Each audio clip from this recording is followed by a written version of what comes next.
It is estimated that globally, countries lose $10 to $15 billion annually through illegal logging and associated trade. Recognizing the impact that this has on economies, the European Union in 2003 established its Forest Law Enforcement Governance and Trade Action Plan, EU FLEGT. An important aspect of this plan is the development of Voluntary Partnership Agreements, VPAs, with timber-producing countries such as Guyana to ensure that only legally produced timber and timber products are exported to the EU. This is the first in a series of programs that will closely examine Guyana's engagement in the VPA process and support for the EU FLEGT Action Plan and what this really means for the forestry sector and Guyana as a whole. Joining me today to discuss this in more detail are head of the EU FLEGT Secretariat in Guyana, Kenny David, Industry and Product Development Officer, Forest Product Development and Marketing Council Guyana, Laura Singh, Chairman of the National Tusha House Council, Joel Fredericks, and Chairman of the Forestry and Wood Sector Group of the Guyana Manufacturing and Services Association, Mahendra Chan. Mahendra Chan is also the General Manager of Barama Company Limited here in Guyana. Ladies and gentlemen, thank you for joining us. Welcome. Thank you. We have been hearing quite a lot about the EU FLEGT Action Plan over the last couple of years. This initial program is really geared towards bringing to the public's attention what this is really about, what it means, and what the voluntary partnership agreements in particular means, not only for persons operating in the forestry sector, but the country and the economy as a whole. What exactly is FLEGT? When we hear the word FLEGT, F-L-E-G-T, what does it mean? FLEGT means Forest Law Enforcement, Governance and Trade. And many times you will hear FLEGT VPA. It goes usually in combination. It generally is Voluntary Partnership Agreement. So a lot of, in our awareness and sensitization programs, many persons will see the acronyms FLEGT VPA. FLEGT VPA. And VPA, I've been reading, and over the last couple of years, the last 2 years in particular, the voluntary partnership agreements, there would have been consultations that would have been ongoing, particularly with persons living in far-flung areas, the hinterland community in particular. And it is all geared towards having them understand clearly what VPA means, what it is, how it affects them. Tell us about a bit about VPA itself. What does it mean? Particularly since Guyana is soon to sign on to this. If I may, the Voluntary Partnership Agreement, as the name suggests, it is voluntary, and countries like Guyana would have indicated to the EU that we wish to get engaged in this sort of an agreement. But though it is voluntary, when you indicate once you sign on to it, then it becomes mandatory. The idea really is that the EU, I think, in a sense, that, doesn't want to force countries to get involved in it, but to say, listen, as a country, you're a sovereign, like Guyana, and you have the right to say whether or not you want to be part of this agreement. But as I said, once you have signed that agreement, it then becomes, as it were, law, and then you have to comply with what is in there. If I may add, though, I think sometimes people think that because it becomes law, that it is the EU trying to tell us what to do. But I think what is important to note is that because it is voluntary, because the country is sovereign, it is your laws and what do you see as being legal based on what is within your framework, and can you as a country comply with that? So at the end of the day, what you have is an agreement that you as a country can live up to, whatever has been written in that agreement. What are the different phases of this entire VPA process?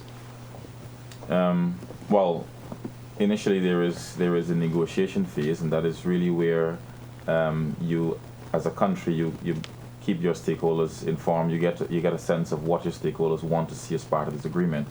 And so Guyana is currently in that phase where we have been talking, even as you mentioned earlier, consulting with stakeholders across the length and breadth of Guyana, trying to get a sense of what they want to see as part of this agreement. When that negotiation phase would have ended, we then go to what we call the ratification stage, and that is where the legal minds then come together in both the EU and Guyana and ensure that the agreement, all the I's are dotted and the T's are crossed, as it were. And it is an agreement that both countries, or both the EU and Guyana, is happy with. Following that stage, you then go into what is referred to as the implementation phase. And really what that is to say, yes, what you have on paper, you are now able to put that out and make it work in country. And so Guyana is still in the negotiation phase. We're still talking to stakeholders. And hopefully shortly we can then move into the ratification, and then shortly thereafter the implementation phase.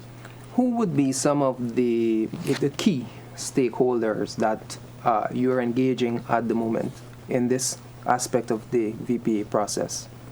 Well, Chris, if I may step in here to answer that question. Understanding first and foremost, it's a bilateral trade agreement, and it's intended to serve that purpose of ensuring that there is legality within the trade of timber to the European Union. We would have had to go through a process of consultation in first, as Kenny mentioned, in deciding whether we want to pursue the FLEGT VPA process. And through that consultation, we were able to identify key stakeholders that would like to be part of this process. One particular group of keen interest is the indigenous people that are part of this process. So it's all-encompassing engagement with the intention of establishing or developing a trade agreement between two different sovereignties. What is good about this process of stakeholder engagement is that it's fully participatory. It does not exclude any interested stakeholder. It does not limit the level of interest that one can show. And I would dare say that we have gone at extreme lengths to engage with various groups, especially the communities, because we believe as a country and as a stakeholder grouping at the national level, we should be able to decide the path that we would like to pursue as it regards to the trade of legal timber. And it would, over time, see the involvement of even more stakeholders, because here when we speak, we're not just talking of stakeholders at the local level, but even at the international level. So I would say a process that is very open, transparent, and participatory is the only mechanism that would be promoted by the FLEGT VPA process. If I may add, Chris, in addition to that, to what my colleague would have just explained, stakeholder engagement and participation is key, and significantly, this engagement and participation, in it, we're looking at feedback that would feed into the decisions that are taken for this bilateral trade agreement. Because at the end of the day, it's these stakeholders who will have to meet the international standards and requirements that are out there. And once it is initialed and ratified and the implementation phase gets there, to that point where we are trading under the VPA, the FLEGT VPA license, then it's these stakeholders' responsibility to meet that standard that they would have agreed to and said, well, we can do this or we can't.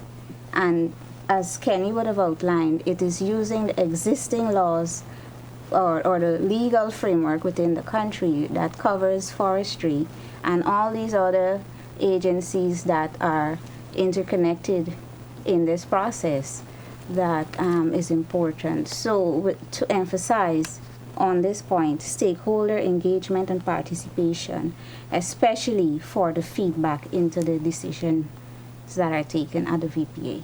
And when Guyana gets around to signing on to this, the Voluntary Partnership Agreement. It is an agreement that is applicable to every region and location throughout the country, including Amerindian lands. Therefore, a lot of the consultation would be focused on persons living in those communities and how they react to what is in the VPA itself. I'd like to ask you, Joel, being the chairman of the National Tushao Council and being one of the key persons who would have been part of the consultations that would have been ongoing and still are continuing. What is the feedback that you would have been getting from persons in those communities? How are they reacting to the prospect of Guyana signing on to this? Okay, thank you. I just want to go back a little and share about the National Tushao Council involvement on the EU FLEGT initiative. The National Tushao Council, it represents a broad area in every region because it's not the executive alone, it's the National Tushao Council. It's every Tushao from every region is part of the National Tushao Council. So there's a wide representation coming from the NTC.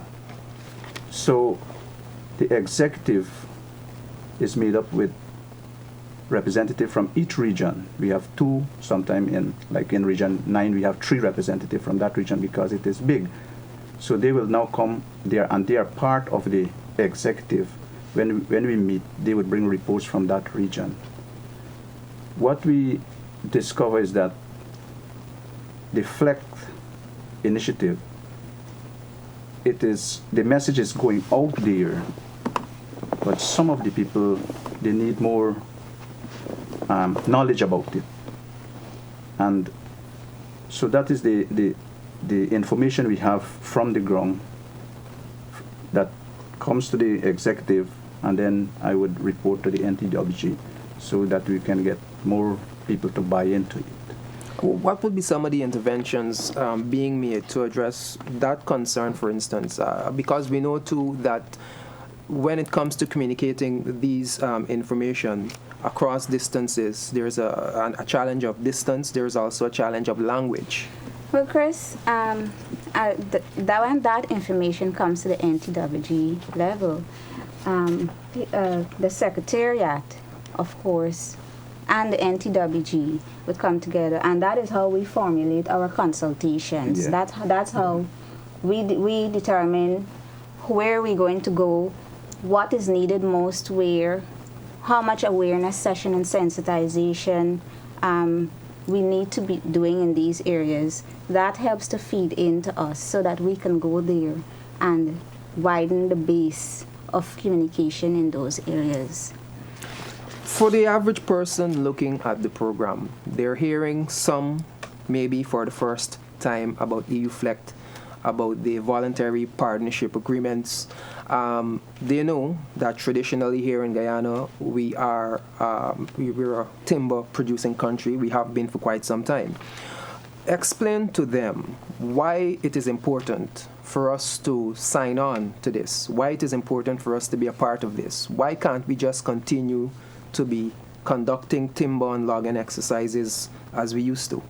Being a private sector player that is part of this process, it is very critical for us to be open-minded first of all, recognizing that we're operating in a global environment. Secondly, recognizing that the management of the forests worldwide is of significance to the global community. And just like any other natural resources, there are many concerns over the responsible management of those resources.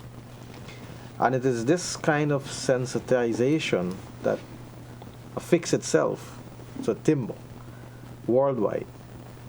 And as a country, knowing that this is one of our major natural resources and export commodity, it would be foolish of us not to want to be part of this process. Because as it is today, it's probably around 10% of our export market that goes towards the European region. However, it is not limited there.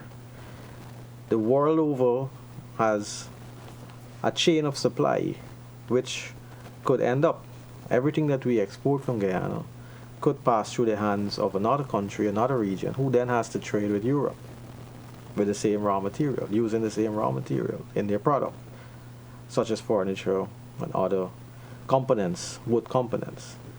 So it's a cycle in a sense, and Guyana has always prided itself in attaining high standards of sustainable forest management.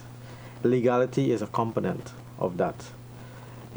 You must be, first of all, an authorized forest manager in the sense of having ownership to the land that you work on.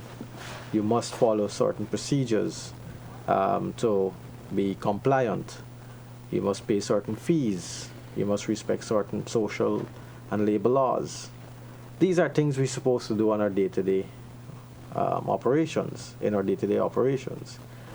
It's just a matter now of bringing recognition to that and for it to be verifiable. It shouldn't be one where we claim, oh yes, we are very compliant, we have high standards. This is a case where there'll be an independent verification that you are at that level, and to give you recognition, and to also provide you with market access.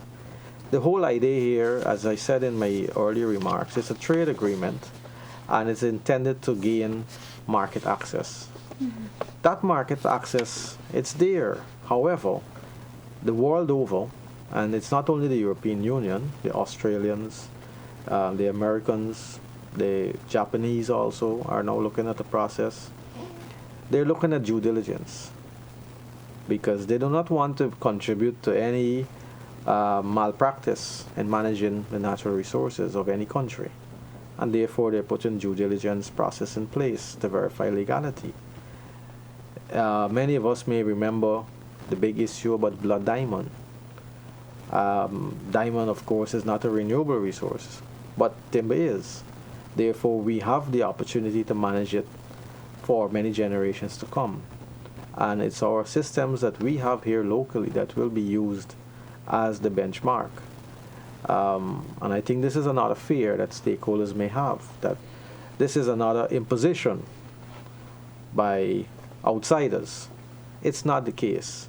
It's a case where the stakeholders at the national level have the opportunity to craft policies, craft rules and regulations that will govern how we manage our natural resources, and that will be used as the yardstick.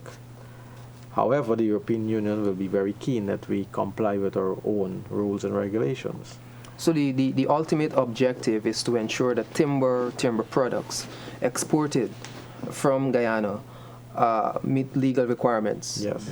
And you clearly support this initiative and understand it as a key player in the private sector. Joel, I would like to ask you, the feedback that you would have been getting from persons in these hinterland communities that are themselves engaged in logging, do they fully understand the potential benefits of signing on to this? Because if the logging is not legally conducted, you can't export these products to the European Union, to countries in the EU. Do they fully understand the ramifications of this? Well, I would say yes, because presently those villages who are involved in logging, they are following the GFC guideline, right? So it's the same guideline for the EU FLEGT, just little more enforcement on it. So they fully understand the guidelines. Tell us a bit about the National Technical Working Group. We have been mentioning it since we started to talk, and the NTWG is playing an integral role in this entire process. In fact, 3 of you are part of that group itself. So tell us a bit about the group. What's its role? I think it was recognized from the very outset that because of the nature of the process, you wanted stakeholders to be involved at every level. And you needed to have a sort of a multi-stakeholder group if you're going to take a process of this nature forward. Because you have so many different stakeholders that are involved that if you try to limit who is involved, maybe the outcome is not going to be best for everybody. So it was from that understanding that the technical working group, the national technical working group, as we refer to it as, was sort of put together. And what it sought to do is, even as Neil mentioned, try to get some of the key players to sit at a common table. So private sector, public, civil society, but also in its design to ensure that those who sat at the table had some sort of connection with a larger grouping of people as well. So, for example, as the NTC chair mentioned, Mr. Fredericks, that where he sits, the connection he has is really at the national level with all the other Tushels out there. Even as Mr. Chan, again, a lot of people are sort of part of the grouping that he sort of oversees. So that I think was strategically done so that you have a lot of feedback coming to the NTWG at the common table. And so the technical working group is really just that group of people. I think it is 13 members. To add also, there are also some constituency groups that also meet. So it's just a technical working group, but you have like a separate government group, you have a separate private sector group, and they can also have further discussions on key aspects that affect them under the VPA. And then that feeds also into the larger national technical working group. So it's really just a very neat little way, I think, of trying to ensure that as far as possible, as Laura mentioned, that you get the views of the stakeholder coming to the table. Who are the key stakeholders or members of this working group? We know that the National Tushel Council is part of that, playing a major role, the private sector. Who else would be part of this group? The Guyana Revenue Authority is also a very, very key player because the customs, when it comes to exports, has a very key role to play in all of this. The Ministry of Legal Affairs, I think we need to have an appreciation that at the end of the day, this is going to be law, and you need to have the lawyers on board to ensure that whatever you draft and whatever is put together is not in contravention with what exists within our own legislation. We even have we have an EU exporter, someone who has been exporting to the EU for a number of years, a company representative, and I think what that has brought to the table as well is somebody who has a very good understanding of how the market is, how it works, and they bring that very real experience to the table. Of course, the Forestry Commission is the focal agency on the technical working group. Again, because we are I think the enforcers, and we have, and again as Joel mentioned, I think it's key that the systems that we are talking about under the VPA we're not trying to reinvent the wheel. It really is to try to build on existing systems, because this is what the stakeholders are familiar with. This is what they have been doing, and for all intents and purposes, it has worked. Yes, there will need to be some things that are added, but I think at the highest level, it is to try as far as possible to keep that sort of base and work and build from there. I don't know, maybe if any one of my colleagues can add some of the other members. Yes, the Forest Products Development and Marketing Council. Obviously, this is a trade agreement on forestry and export. And so meeting market requirements is has an important part to play there. So what we do is to reach out to our stakeholders and ensure that some of those gaps are being met. We sensitize and make them aware of what are some of the specifications for quality assurance, and all of those areas that can be covered. What is the timeline that we're looking at for the completion of consultations and the move towards signing this voluntary partnership agreement? I mean, there is a roadmap that was designed to sort of guide this entire process. But I must say it has been adjusted. But I think where it currently stands, we're looking to initial the agreement by the end of 2016, and the ratification process usually takes about 6 to 8 months, and shortly thereafter move into implementation. I think it is important to note, though, when we sort of say the timelines like that, it sounds a bit lengthy. But to note that Guyana, unlike many other countries that have gone down the road of a VPA, many of them, I think, waited until the end of signing the agreement to sort of get into implementation. One of the good things about, or the advantages I would say that Guyana has, is that we already have a system that has been working. And because we haven't gone and reinvented the wheel, I think we have a very good base on which we're standing. So that when it comes to implementation, what we are hoping and really expecting is that that implementation period is really quite short, so that we get to the eventual FLEGT licenses in a pretty short. So I would say maybe within the next, maybe by the end of 2017, we should be able to have a system that is up and running. Okay, in the final minutes remaining, I know that you all would have in some way reiterated the importance of this, why Guyana should sign on, the benefits as you would have mentioned. But in closing remarks, if each of you could re-emphasize this importance from your specific standpoint, because you represent different groups and interests, why really should Guyana become part of this EU FLEGT Action Plan and sign on to the Voluntary Partnership Agreement? I think one key point that we did not mention earlier, which is maybe a good time for me now to add in my closing remarks, is that whatever system we develop and sign on to, it will be a national system, and it will apply to it will be one system. It wouldn't be parallel systems. So you would not have a FLEGT system that is parallel to another system that works for another market. So recognizing that we're developing a single system means that all stakeholders should pay key attention and should want to be part of the process of developing that system. So it is not one where you can sit back idly and say, I am not in that 10% market, so I am comfortable where I am. No, it will have an impact on you, because at the stage of implementation, you will find yourself lagging behind in terms of compliance. So my encouragement to the private sector stakeholders is that get on board, do not see it as something foreign to your business, and make an effort to learn more about it before judging what it may be. And to say to you that the Guyana Manufacturing and Service Association and the NTWG is very open to your inputs and would welcome it at any time, any forum. And I would encourage you to also pay attention to the activities that are going to happen between now and when this is ratified, so that wherever you see a chance to make your contributions, you will take that opportunity. Okay, Laura?